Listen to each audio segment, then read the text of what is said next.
Bueno, voy a tratar de comentarte ahora, de hacer una explicación de lo que se encuentra en el capítulo noveno de San Juan, en Juan 9, donde nos encontramos con la curación del ciego de nacimiento. Nosotros sabemos por los evangelios sinópticos de otras curaciones que Cristo hizo de ciego. Tenemos muy presente en Jericó, cuando se le acerca Bartimeo, el hijo de Timeo, hijo de David, Jesús, ten piedad de mí, lo querían hacer callar y más fuerte todavía él gritaba, hijo de David, ten piedad, ten compasión de mí. También conocemos a ese ciego de Bethsaida, era un endemoniado y además era ciego y era mudo, y termina viendo y hablando porque Cristo actúa sobre él y lo cura, y allí lo acusan a Cristo de hacer los milagros por el poder de Belzebul. También conocemos por los sinópticos de la curación de otro ciego en dos tiempos. En primer lugar, veía, pero a los hombres como si fueran árboles, y en segundo lugar, cuando Cristo sigue actuando sobre él, termina ese ciego viendo con toda claridad. Es decir, que hay otros relatos de curaciones de ciegos en los evangelios sinópticos. Bueno, acá nos encontramos con un caso distinto que viene a ser el ciego de nacimiento que aparece en el capítulo noveno de San Juan. En el Antiguo Testamento propiamente no hay milagros curando a ciegos, no aparecen curaciones de ciegos en el Antiguo Testamento. Pero bueno, cómo no evocar ahora la descripción que hace el profeta Isaías cuando describe la acción del Mesías, la aparición del Mesías, los signos que va a hacer el Mesías. Lo que lo va a caracterizar, entre otras cosas, es que por su acción se abrirán los ojos de los ciegos y se abrirán los oídos de los sordos. Es decir, que el hecho de la curación de los ciegos será una presencia del Mesías en medio de los hombres, será una presencia del Mesías en medio de la tierra. Bueno, en el capítulo noveno lo que podemos hacer es contarlo. Están claramente, o más o menos, está muy identificado el lugar porque estamos en las inmediaciones del Templo de Jerusalén, en la misma ciudad de Jerusalén. Es como una acción consecutiva a lo que hemos escuchado y oído en el capítulo octavo. Y por otra parte, bueno, quienes participan de todo este capítulo, por una parte está el ciego de nacimiento, están también sus padres, aparecen los vecinos y por supuesto los fariseos, los judíos y la figura más importante siempre, que es Cristo. Son los que están presentes a lo largo del desarrollo de este capítulo. Bueno, vio al pasar a un hombre ciego de nacimiento y le preguntaron sus discípulos: Maestro, ¿quién pecó, él o sus padres, para que haya nacido ciego?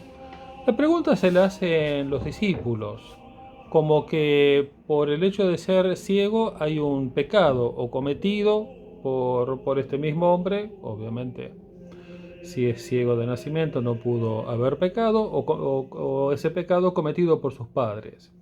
¿Qué tenemos que decir en relación con esta pregunta que le hacen de sus discípulos? Por detrás había una mala enseñanza, obviamente mal asimilada. ¿Por qué motivo? Cuando nosotros vamos al libro del Éxodo, en 25, una de las promulgaciones del Decálogo, allí encontramos: no te postrarás ante ellas, las imágenes, ni les darás culto, porque yo, Yahvé, tu Dios, soy un Dios celoso que castigo la iniquidad de los padres en los hijos hasta la tercera y cuarta generación de los que me odian. Es cierto que hay aquí una insinuación explícita, más que una insinuación, hay algo explícito, de un castigo hasta la tercera o cuarta generación, pero no es automático. Tiene que estar esa condición misma que acá está dicho: hasta la tercera y cuarta generación de los que me odian. Y por otra parte, es muy importante en relación a esa pregunta que le hacen los discípulos en el capítulo 9 de Juan, es muy importante que tengamos presente Ezequiel 18. Acá me acompaña esta pequeña Biblia de Jerusalén de bolsillo y también de batalla, intitula el capítulo 18 de Ezequiel como la responsabilidad personal. Más o menos te leo así algunos párrafos. El que es justo y practica el derecho vivirá sin duda, oráculo del Señor. O sea, el que es justo vivirá. Si éste engendra un hijo, si el justo engendra un hijo violento y sanguinario, o sea, si el justo engendra un hijo malo, morirá sin remedio y su sangre recaerá sobre él, porque el hijo es malo y obra el mal. Y si éste, el hijo malo, engendra un hijo que ve todos los pecados que ha cometido su padre, que los ve sin imitarlos, éste no morirá por la culpa de su padre, vivirá sin duda. Si el hijo de un padre malo, por el contrario, no imita a su padre, sino que intenta hacer el bien, vivirá y de ninguna manera va a morir. En cuanto al malvado, sigo leyendo partes que están aquí en Ezequiel 18. En cuanto al malvado, si se aparta de todos los pecados que ha cometido, vivirá sin duda y no morirá. ¿Acaso quiero yo la muerte del malvado, oráculo del Señor, y no que cambie de conducta y que viva?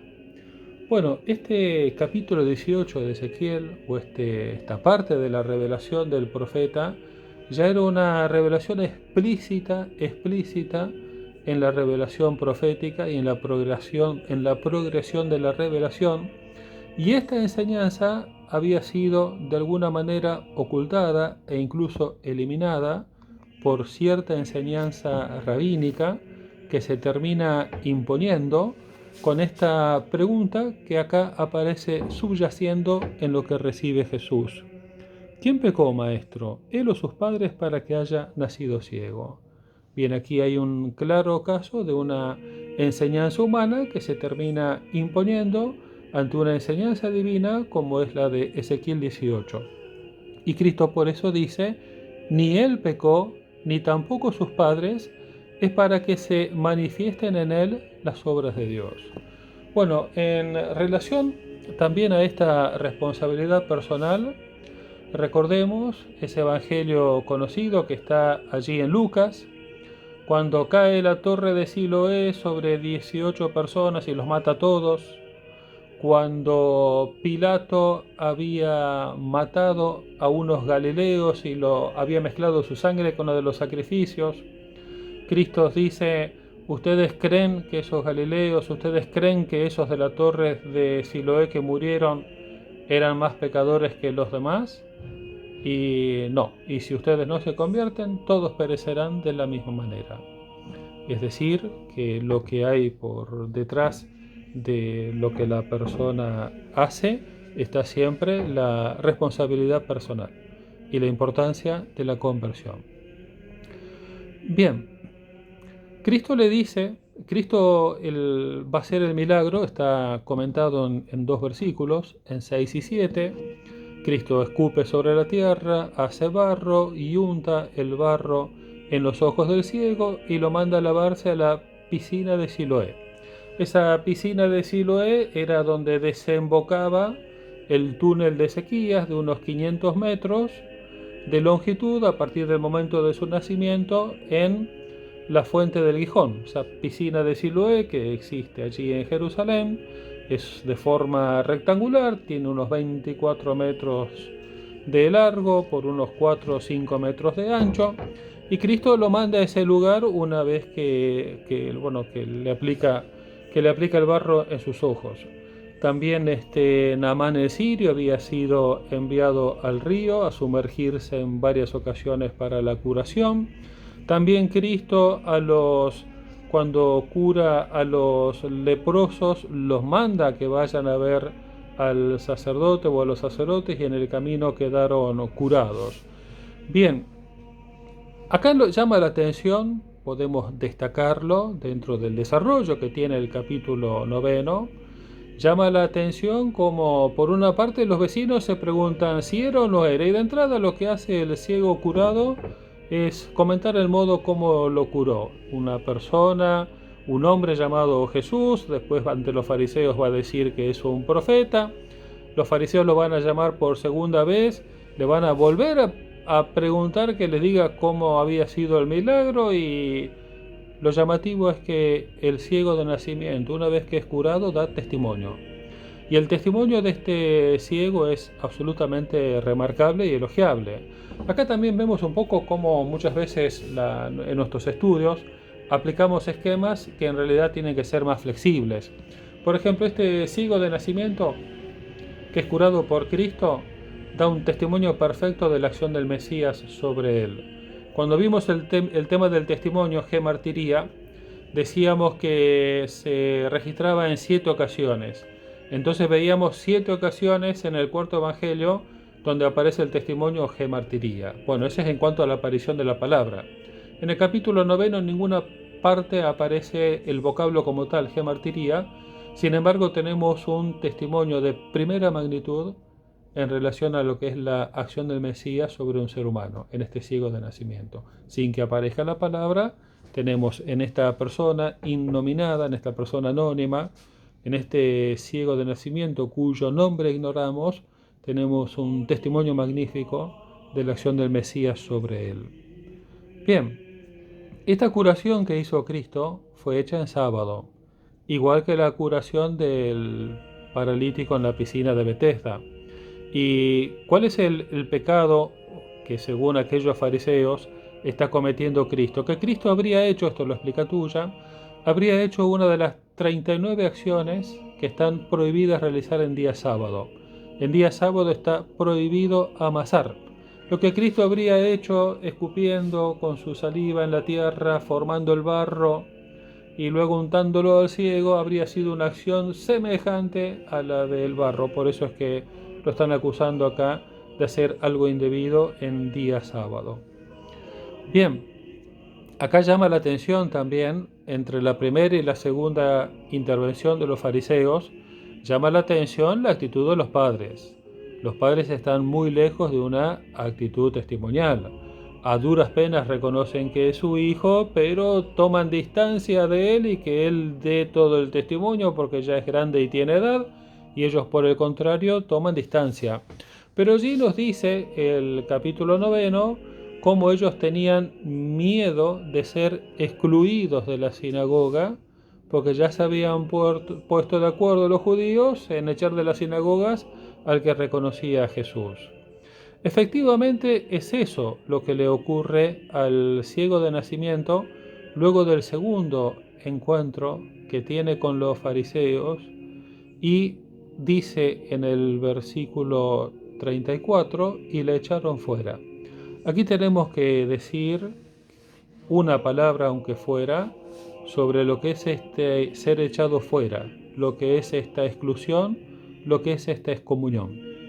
Los fariseos eran los que detentaban y tenían autoridad sobre los judíos en muchos aspectos de su vida social, de su vida económica inclusive, por supuesto de la vida religiosa.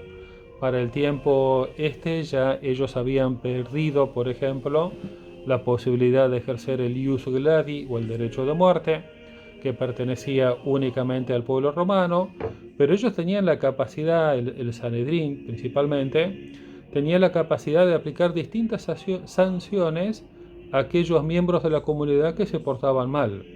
Podían ser sanciones que iban de una semana, podían ser sanciones que iban de un mes de duración, y también tenían la aplicación de un anatema, tenían la aplicación de un jerem, que no es el anatema del antiguo, la palabra es más o menos la misma, no es el mandar a muerte del Antiguo Testamento, donde se eliminaba todo, sino que era el equivalente a la excomunión.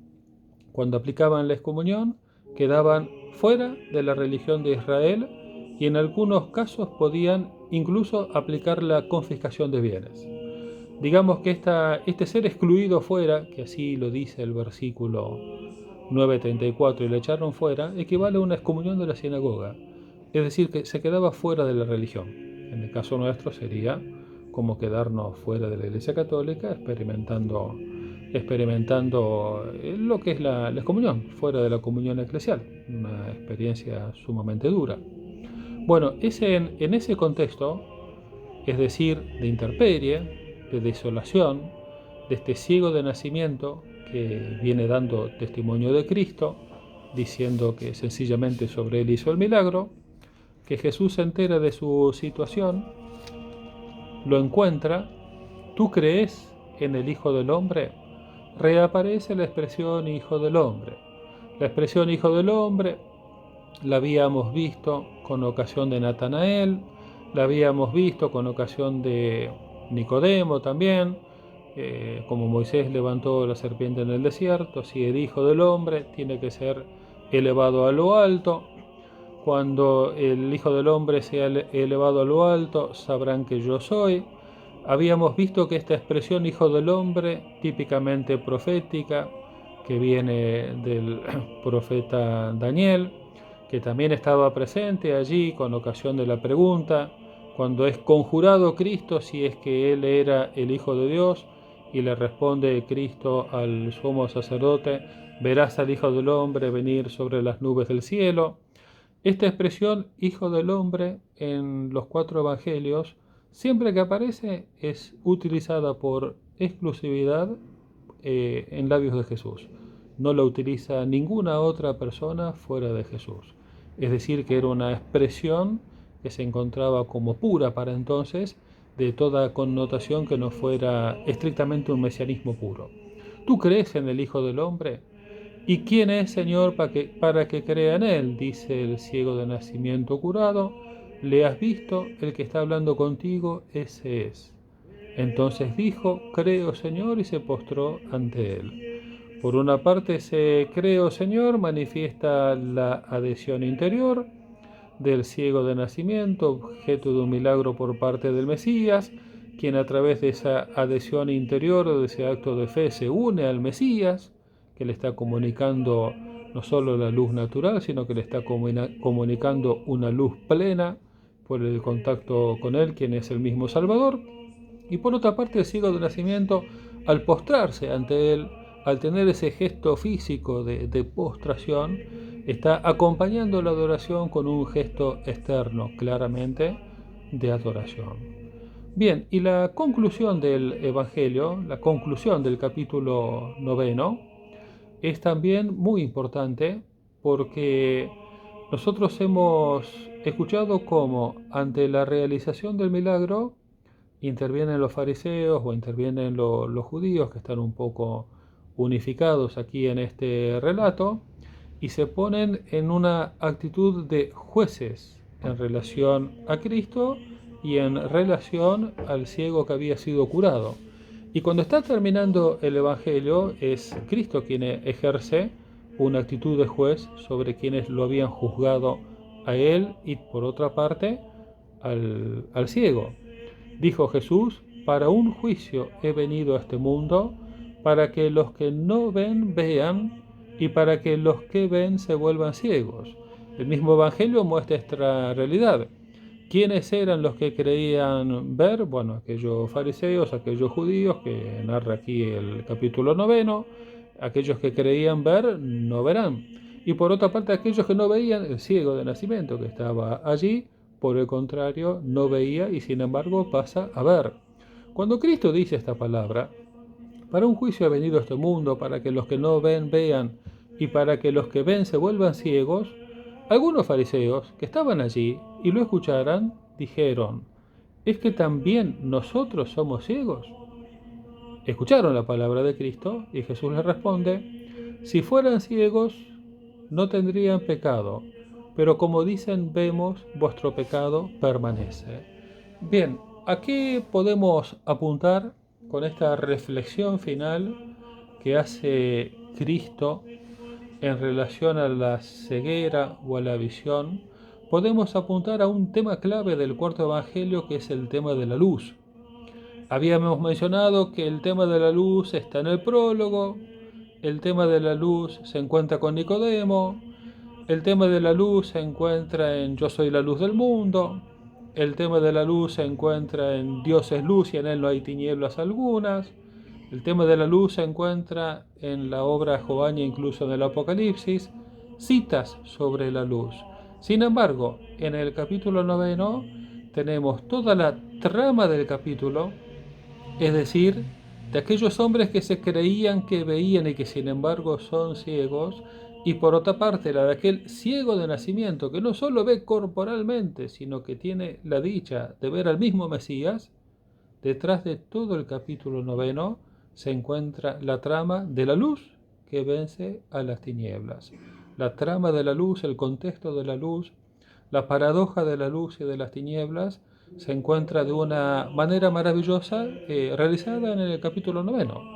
O sea, el capítulo 9 nos cuenta un milagro de Cristo. Cristo que cura al ciego de nacimiento. El ciego de nacimiento que da testimonio de Cristo, que es quien lo curó.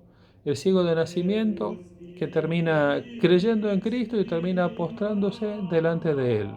Pero está representado de una manera plástica, está representado de una manera artística por el autor del cuarto evangelio. Y acá Cristo está apareciendo. Esto lo hacen anotar, tengo que rechazar una llamada. Esto lo hacen notar algunos autores, como Cristo está actuando como iluminador. Él está actuando como iluminador, evidentemente, con lo que hizo en relación al ciego. Y en relación a esta iluminación, podemos remitirnos también a la carta a los Hebreos. Es allí donde nosotros vamos a encontrar como en el capítulo 6 de la carta a los Hebreos se nos habla de la iluminación en relación al bautismo. Y también aparece la misma expresión en 10:32, traed a la memoria los días pasados, en que después de ser iluminados, también aquí se refiere al bautismo. Esta iluminación, este ser iluminados, que aparece en la carta a los Hebreos, se refiere al bautismo. De hecho, este capítulo 9 de San Juan era muy utilizado en el primer tiempo de la Iglesia, en el tiempo de los catecúmenos, en el tiempo de los padres de la Iglesia. Era muy utilizado dentro del camino que hacían los catecúmenos hacia recibir el don del bautismo. Bueno, esto sería un poco una reflexión sobre este capítulo 9 de la curación del ciego de nacimiento. San Juan Evangelista ruega por nosotros. En el nombre del Padre, y del Hijo, y del Espíritu Santo. Amén.